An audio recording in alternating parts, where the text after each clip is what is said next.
Hello again, I'm TC, and in my last video, I dissected how that the lockdown that is in place right now may have been motivated by a virus, or at least what the narrative has provided. But the behavioral psychology that is present in the way people have reacted and the measures that have been taken, as well as the authenticity, shows that the real threat is not what is perceived to be our virus, but more the decaying systems that are currently in a vie for power, as you yourself recognize the empowerment you had all along. So, where do we put that? Because I think this lockdown is more locking people down but taking away the key. So, when you have a society that is locked away without a key, then you're allowing them to be powerless. You're allowing them to not be able to open their own doors. You're allowing them to be a victim, a prisoner in their own cell, in their own cage. And if the cell is what is being attacked, then at that same time, too, this language itself of English provides that these individuals are now stuck in their cells of what they call their homes or what they call the reality of institutions that have projected their authority upon them. So if you want to see where things are going, look no further, because we're already at a divide where the spectrums are only widening. We're in a situation where the world itself is not only questioning the nature of everything that's going on, but it's very easily to deconstruct. On top of that, too, the very faith that we have in authorities or the institutions that we previously given so much effort and energy towards are currently being challenged, and many of us are very much ready to move on without them. So let's take a dive into actually the occurrences that have taken place and the measures that are now limiting the individuals, their rights, their freedoms, the ability to express who they are, as well as the securities that are now either being threatened or wiped out completely. And with that, we're going to start with the disrupted supply. So earlier this year, when the virus was announced in terms of a lockdown measure, we were told that this was for our own good. And in turn, we decided to put a halt on many things, including businesses, which many small businesses will not even live past this moment, as well as those who dependent on paychecks or work for larger bodies or other institutions that are more corporate, or even companies that provide these individuals the ability to go to a store and buy food. But when the sources of their food, the sources of their currency, their sources of their exchange, their income, and their securities are all at threat, then you need to take measures so that these individuals whose securities are at threat of being taken away and are now still taken away, how do you stop them from reacting? How do you stop an influx of reactions which can then turn into a mob mentality? In which case, you slowly see the cracking of the populace being held down, at which point the question of, is this even worth it, being the motivation in which others are not only open to find out what's really going on, but are willing to do the research, energy, and time to create the life and reality they wish. Whether that is through gardening, whether that's through sourcing other information, which is more credible than many of us who are willing to consume what is given to us, as well as that is existing in our own efforts and actions. What is it that we can bring to the table, or are we in a position that we need to start making changes to break bad habits or codependent situations which have developed us as a Western society to shape and sacrifice many of the depth and conscious awarenesses that truly provide substance and meaning and the real essence of what it means to be human. So when this essence itself is being nothing more than saying that you are a danger, you are a threat, that your neighbor is the enemy, we are giving a state of fear, a state of body that not only hinders stress, but it hinders the body's immune system to heal, to hold up against it. The amount of people who are challenged stressfully based off their jobs, their external security, even that of their own system in which their currency exists in, is being pumped up with trillions of dollars, so that the depth, which is already substantially way too much than it should be, is only growing, and that these few weeks have tripled the amounts that it takes just to even keep everything going, shows us that these are not the correct solutions. These solutions are nothing to help us for a long-term haul. And if anything, they benefit a small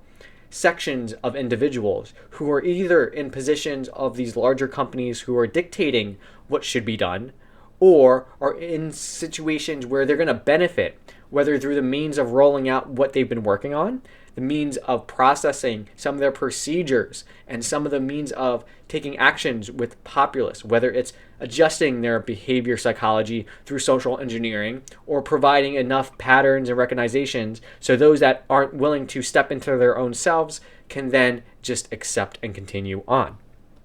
So when this is challenged and that supply system is then taken away, we're seeing and witnessing what is occurring in grocery stores as missing foods, distributions from companies, from farmers, from all over the place, all having difficulties providing what was first substantial and weekly delivery now is coming to first come, first serve. This is not only putting people in position that are allowing each other to not only be the last of the front, but they are now in a position where they need to keep always on their toes. Otherwise, the challenges that are continuously rising will overmount them, and they will be in a position where if you're not willing to stand up and put the effort in, then life itself will show you those challenges to say that it's not ready. So if we're dealing with a lot of these things that are going on, what kind of direction does this mean that society will grow towards? Where are the solutions, and what is being done by many of the corporate companies that are not only in charge of many of the food supply, but are in charge of the health, medical, as well as those of sourcing what products are used, as well as the distribution, the creation, the production, and the facilitation to approve certain substances, certain products, and say what is essential and what is non-essential. So if they are declaring these points of views, then what declaration can their authoritative body even have if their power is merely just a perception, one that is given them by the people who collectively decide to say, yes, that's okay with me. So as long as you say that this lockdown, that what is going on right now is okay with you, then you're allowing yourself to accept the world around you without your contribution of what you can bring to society. And if that is something that hits a chord within you, then that is a challenge to question and dig deeper so that you yourself can find the path necessary to uncover where it is meant that you are to go. And even if these systems are falling away, they are doing so that you yourself can finally invest in the time and energy where maybe you should have long ago. Or maybe there's something that you've ignored or put off, whether it's within you or external to you or even your own family, that these things matter. And if you've put them off, then what you may be going through and what you're dealing with on top of everything outside in the external world is this coming down of everything that individuals have ignored for too long. Whether it's the emotional baggage, whether it's the systems we accept, or maybe it's the bad habits which have become more standards. These things are not always going to be the lessons that provide us opportunity, but they're going to be the cages and chains that hold us back from said opportunities. So if you're going to go out there and create the world you want, then you have to recognize that you yourself are an individual, and as long as you recognize your own power, then no one else can take that away from you. That is the basic right of what it means to be a thinker, to recognize the I am and to realize that you're participating in a world no differently than others. And that at the same time too, that we are a giant, large ecosystem. And to remove oneself from there is to remove oneself from the nature of reality, in which case you are then lost. Lost to yourself, lost to your nature, lost to where you fit in and connect with the whole. That is not helpful, and if anybody needs to find their own inner compass, now is the time. So, without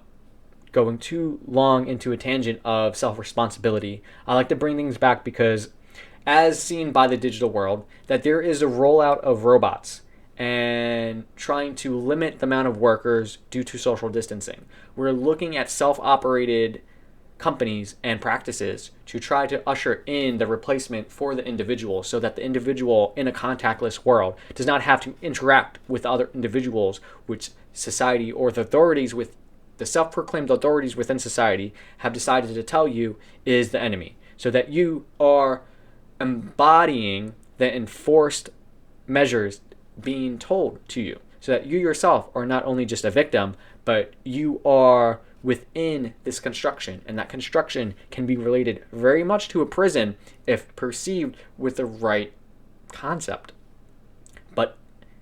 how can we live in a prison in a country that is based off freedom? Well, that's very easily by the energy and effort that we decide to give away as individuals. No differently than robots being rolled out, it is a use of technology to provide the ease and convenience. Yet this ease and convenience, which has previously put the state of Western world in the current position, has now been in more threat to eclipse it completely, so that the individuals who were the cogs in that society are now looking from the outside in, that the security in which they once provided their family is now no longer present. What is one to do, and where do you go from there? In such a minimal force fashion that the industries that are existing now are going to continue to try to survive. And in doing so, you will be seeing lots of falling in of, let's say, banks buying out other banks, companies buying out other companies, folding in of entities, or if not the folding in of entities, the falling away of entities, because substantially and financially, it is a model that is not sustainable. It is not long lasting, and in the nature of business, which is their motivations for most of these companies that provide everyone the goods and services, they're going to be more motivated to continue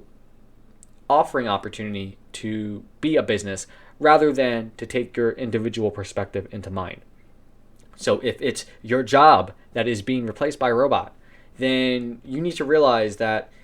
that job was not worth it to begin with, and you need to find something that is uniquely inherent to you, because there will always be a need for a human response. There will always be a need for the human heart, for the human passions, for the human emotions, for the way that we interact and understand, the way that we can go beyond ourselves. The fact that we can learn and grow is all a part of the nature, and if we decide to remove that from a system, then that system itself has to either be trustless, in which we can validate the authenticity of what is going on so that we are not swindled, or it is a matter of being able to be aware the limitations, and at the same time too, the institutions that is in charge of proposing these ideas, that are proposing the mechanics, or proposing the concepts that allow each and every one of us to not only accept social engineering, but to do so in a fashion that will not put up a fight. And this is very well designed. This is so well designed that it is merely just a world in which it is taken advantage of by the very nature it has become by shape. And that shape is more of an artisan craft in which society in its own right has been shaped by its media, has been shaped by its substances of what they call food, has been shaped by the authorities, the politics, the divides, the cliques, the social networks, and even the trends that has shaped their lives are all due to the efforts that they give themselves away towards. So when you're dealing with this, the power is always in your court, and that power is always up to you. I think many of us do not have to participate in the systems that are slowly decaying. And it might be scary to walk into the unknown, but that unknown is always going to be a good step in the right direction that you will not be able to appreciate unless you took that first step. So allow it to be the lessons of seeing something new, because I think any of us who can step outside and enter into a foreign territory, that we might realize the extent and spectrums that truly exist out there, so that we are not lost in the cultures that we have, I guess, provided ourselves to be a vehicle for. So if that culture is lost, then the identity of the individual is then lost. Then the society itself is up to the individual, and culture itself is up to the individual. So it is up to the individual to preserve whether it is culture, identity, or even the concept of freedom and awareness are the principles that we, each of us, can embody. So to take that upon yourself is all I ask. And if that's something that you feel moving forward is important, then these are going to open up in my next talk the solutions that these same principles will be able to usher in. And those are going into more of an open source society, how we can decentralize, and how we can actually work more with the local individuals and the communities that we're building around us. So until then, I thank you for tuning in. And as always, stay true.